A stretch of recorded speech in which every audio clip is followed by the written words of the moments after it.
అధిక బరువు అనేక సమస్యలకు కారణం. సాహితీ యోగా ఆన్లైన్ క్లాసులో జాయిన్ అవ్వండి.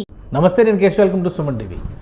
ఆంధ్రప్రదేశ్లో ప్రతిష్టాత్మకమైనటువంటి సంస్థ విశాఖ ఉక్కు కర్మాగారం. ఒకప్పుడు విశాఖ ఉక్కు ఆంధ్రుల హక్కు అని నినదించినటువంటి సంస్థ. ఇప్పుడు దీన్ని కాపాడేటువంటి ప్రయత్నాలని కూటమి ప్రభుత్వం శరవేగంగా ముందుకు నడుపుతోంది. కేంద్రం భారీ ఎత్తున విశాఖ ఉక్కు కర్మాగారాన్ని ఆదుకునేందుకు సాయం చేయబోతుంది అనేది సమాచారం. దీనికి సంబంధించి ఆర్థిక శాఖ కేంద్ర ప్రభుత్వం గ్రీన్ సిగ్నల్ ఇచ్చింది. అధికారిక ప్రకటన ఇవాళ రేపో వచ్చే అవకాశం ఉంది. అసలు విశాఖ ఉక్కు కర్మాగారాన్ని ఏ విధంగా కేంద్రం కూటమి ప్రభుత్వం ఆదుకోబోతోంది ఒకసారి విశ్లేషించేటువంటి ప్రయత్నం చేద్దాం. మనతో పాటు చంద్ర శ్రీనివాస్ గారు అనలిస్ట్ ఉన్నారు. చంద్ర శ్రీనివాస్ గారు నమస్కారం. విశాఖ ఉక్కు ఆంధ్రుల హక్కు, ఈ నినాదం వింటే ఒక వైబ్రేషన్ మొత్తం స్టేట్, తెలుగు వాళ్ళందరిలో, ఒక ఆంధ్రప్రదేశ్ స్టేటే కాదు, విడిపోయినా కానీ తెలంగాణ స్టేట్లో కూడా దీనికి సంబంధించినటువంటి ఎమోషన్స్ కనెక్ట్ అయి ఉన్నాయి, ఎమోషన్ అటాచ్ ఉంది. కాబట్టి ఇప్పుడు కేంద్ర ప్రభుత్వం ఆర్థిక సాయం చేయబోతుంది. కూటమి ప్రభుత్వ ప్రయత్నాలన్నీ కూడా ఫలితాన్ని ఇవ్వబోతున్నాయి అంటారు. ఏంటి దానికి సంబంధించినటువంటి? అది మనం స్వాగతించాల్సిందండి కేశవ్ గారు. అంటే దాదాపు 1400 రోజుల నుంచి వాళ్ళు ఉక్కు సంకల్పంతో కార్మికులంతా చేస్తున్నారు. ఎందుకంటే steel authority of India limited దాంట్లో కలపాలని వాళ్ళని కృతనిచ్చాం. ఎందుకంటే నష్టాల్లో ఉంది. ఎందుకు జవాబుదారితనం లేనప్పుడు దీన్ని ప్రైవేట్ పరం చేస్తే బాగుంటుంది అనేది అనేక ప్రపోజల్స్ పంపించారు. సరే, ఆయా ప్రభుత్వాలు, గత ప్రభుత్వాలు వైసీపీ దాన్ని పట్టించుకోలేదు.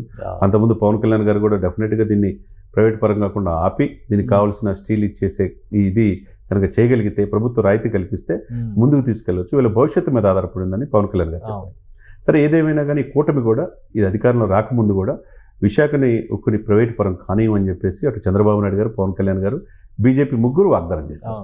దాంట్లో భాగంగానే ఈ అధికారంలో వచ్చిన 1 monthలోనే ఆయన కుమారస్వామి గారు ఉక్కు మంత్రిగా వెళ్ళటం, అక్కడ పురంధేశ్వర్ గారి విజ్ఞప్తి చేయటం, ఉక్కు శాఖ సహాయ మంత్రి కూడా బీజేపీ ఎంపీ, నర్సాపురం ఎంపీ ఉండటం, ఇవన్నీ కూడా ఏంటంటే 3 నెలలు టైం ఇవ్వండి, మేమేమి ప్రైవేట్ పరం చేయమని అనే ఆ మాట అనేదలికి ఒక రకమైన ఊరట లభించింది. అప్పటి నుంచి ఇప్పుడు చూస్తే కనుకండి, ఇప్పుడు ఈరోజు మీరు చెప్పినట్టుగా నిన్న గుడ్ న్యూస్ ఏంటంటే మనం కూడా మొన్న 2,08,000 కోట్ల ఆ యొక్క అభివృద్ధి కార్యక్రమాల్లో విశాఖ ఉక్కు కూడా ప్రైవేట్ పరం కాకుండా ఉంటుందేమో, ఆయన నోటించి వస్తుందని అనుకున్నాం. కానీ ఏంటంటే ఆ ప్రయారిటీ ప్రకారం అది చేశారు. ఇప్పుడు నిన్న ఒక గుడ్ న్యూస్ మనం చూసిన దాన్ని బట్టి ఆల్మోస్ట్ 11,500 కోట్ల ప్యాకేజ్ అంటే మామూలు విషయం కాదు. ఇప్పుడు ప్రస్తుతం నష్టాల్లో ఉంది. దాన్ని ఎట్లా ఓవర్కమ్ చేసి దీన్ని గాడిలో ఎలా పెట్టాలి, దీన్ని ఏ విధంగా ముందుకు తీసుకెళ్ళి ఇప్పుడు ఎవరికి కూడా కార్మికులు ఇబ్బంది కలగకుండా చూడాలనేది ప్రభుత్వం ముందున్నది. కాబట్టి ఆ దిశగా కనుక జరిగితే కనుక మీరు అన్నట్టు ఇప్పుడు ఈ సంకల్పంలో సక్సెస్ అయినట్టు ఎవరంటే చంద్రబాబు నాయుడు గారు, పవన్ కళ్యాణ్ గారు. ఈ కూటమి గత 5 సంవత్సరాలు దీన్ని పట్టించుకోవాలా, వాళ్ళ యొక్క బాగోగులు, వాళ్ళ యొక్క యోగక్షేమాల గురించి దానికి మీరు అన్నట్టు విశాఖ ఉక్కు ఆంధ్రుల హక్కు అనేది ఎమోషనల్ అటాచ్మెంట్. వెంకయ్య నాయుడు గారు లాంటి ఈ దేశానికి ఉపరాష్ట్రపతి చేసిన వాళ్ళు కూడా ఆంధ్ర యూనివర్సిటీలో చదివేటప్పుడు దాంట్లో పాల్గొన్నారు. 10 సంఖ్యలో చనిపోయారు. మనం చూసాం. ఈ ప్రైవేట్ పరం కాకుండా ఉండడానికి ఇటు కేసీఆర్ గారు, ఇటు జేడీ లక్ష్మీనారాయణ గారు కూడా దానికి బిడ్డింగ్ పాలు కూడా వచ్చారు. రకరకాల బిడ్డింగ్లు వేస్తా ఉన్నారు. సరే, ఏదేమైనా కానివ్వండి, ఆ ఎమోషనల్ అటాచ్మెంట్ ఇప్పటికే ఉన్నది. అది కాపాడుకోవాల్సిన బాధ్యత అందరికీ ఉందనేది. కాబట్టి వాళ్ళు ఇప్పుడు అసలు ఏ విధంగా కేంద్ర ప్రభుత్వం సాయం చేయబోతుంది విశాఖ ఉక్కుని ఆదుకోవడానికి? ఎందుకంటే ఒక 10-15 రోజుల క్రితం కూడా వైఎస్ఆర్సీపీ నాయకులు, ఎమ్మెల్యేలు అందరూ కామెంట్లు చేశారు, ట్వీట్లు చేశారు. అలానే అక్కడ నిరసన ప్రదర్శనలో కార్మిక సంఘాలకు మద్దతుగా నిలిచారు. ప్రైవేట్ చేసేస్తున్నారు దీన్ని, ఇక అయిపోయింది, విశాఖ ఉక్కు తరలిపోయినట్టే.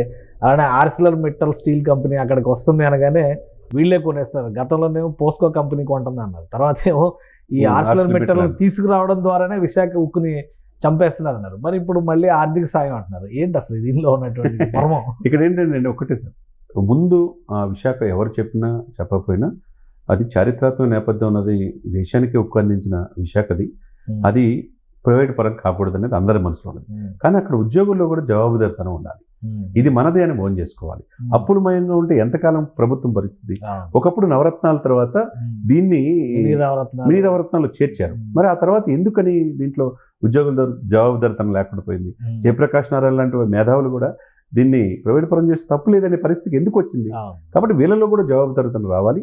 కాబట్టి ప్రభుత్వం లాస్ట్ టైం కూడా ఇదే, దాదాపు వాజ్పేయి గారు గవర్నమెంట్ ఉన్నప్పుడు చంద్రబాబు నాయుడు గారు 2,000 కోట్లు 3,000 కోట్లు ఇప్పించి బెయిల్అవుట్ చేశారు దాన్ని.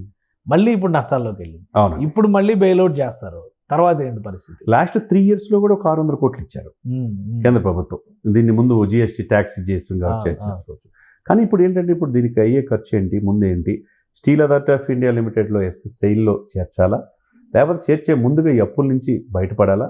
అంటే ఇప్పుడు మొత్తం వాళ్ళు 17,000 కోట్లు కావాలని చెప్పి చంద్రబాబు నాయుడు గారు, పవన్ కళ్యాణ్ గారు మొన్న వచ్చిన మోదీ గారికి ఇచ్చారు.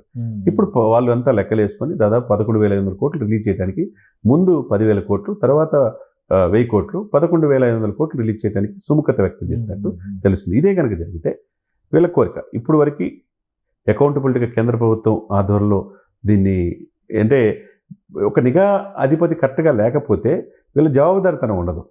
ఇప్పుడు హక్కుల కోసం పోరాడేటప్పుడు బాధ్యత కూడా తెలియాలి.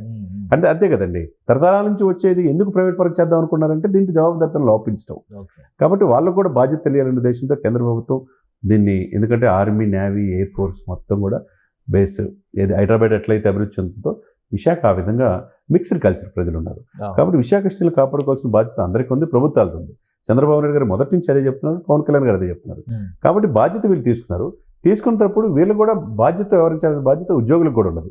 కాబట్టి ఈ 11,500 కోట్లు ఏ విధంగా ఇస్తారనేది వాళ్ళ టర్మ్స్ అండ్ కండిషన్స్ ఈ రోజు సాయంత్రం కానీ అది పూర్తిగా రిలీజ్ చేస్తే కానీ పూర్తిగా తెలియదు. అంటే ఈసారి పూర్తి స్థాయిలో నష్టాల నుంచి బయటపడడం, ఒక సమర్థమైనటువంటి కర్మాగారంగా నిలబడడానికి అవకాశాలు, ఆ విధమైనటువంటి ప్రణాళికని అమలు చేసే అవకాశం, ఆ ప్రణాళిక ఉంటుంది. ఎందుకంటే కేంద్ర ప్రభుత్వం అంత సహాయం చేస్తున్నప్పుడు దీన్ని ప్రైవేట్ పరం చేయడానికి కూడా ఆల్మోస్ట్ సిద్ధమయ్యే సమయంలో ఇప్పుడున్న కూటమి 3 పార్టీల కలయిక కాబట్టి డెఫినెట్గా వాళ్ళ సెంటిమెంట్ని క్రైటీరియాగా తీసుకున్నప్పుడు వాళ్ళు కూడా వాళ్ళ కేంద్ర ప్రభుత్వం ఆధ్వర్యంలో ఉన్న టీం కూడా ఎంటర్ అవుతుంది.